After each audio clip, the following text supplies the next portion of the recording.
At yun, andito tayo ngayon guys sa night market dito sa Moracabat, Coral Dera Hotel, banda no. Sa tabi lang to guys ng Coral Dera. At yun, titignan natin guys kung anong meron dito.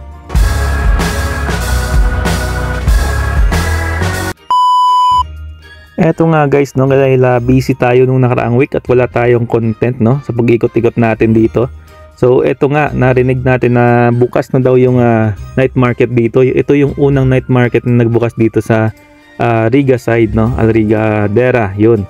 So yun, at ito nga, confirm nga guys. Bukas na nga sila dito guys. So last week pa daw sila nagbukas dito guys at ngayon lang namin 'to napuntahan ng aking commander ano. At syempre, naghanap-hanap na agad kami dito ng mga kain natin. At kung anong meron dito guys. At tara, samahan nyo kami at mag-ikot muna tayo kung anong masarap na ihain natin no. At titikman natin kung anong meron dito. Loto Batangas. Ay, okay, ito 20 mango.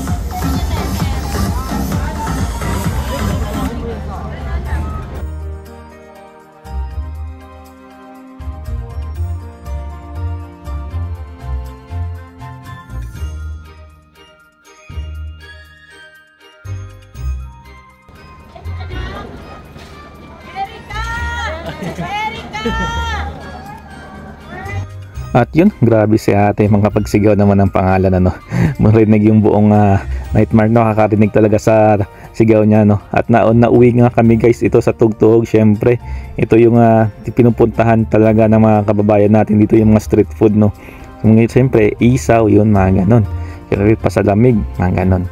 So ito nga, pagtapos namin kumain at nag-ikot-ikot kami dito at kung anong pang makita namin dito na mga ganda. At pagtapos naman ito guys ay umuwi na rin kami no? At siyempre susunod ulit no, gagala kami ulit dito at maghahanap ulit na ng masasarap na mga pagkain.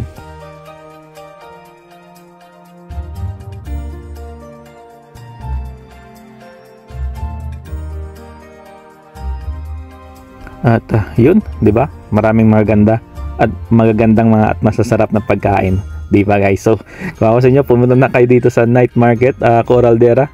At syempre, kumain na rin kayo ng masasarap dito. So hanggang sunod na lang guys. Chef's Venture TV, peace out.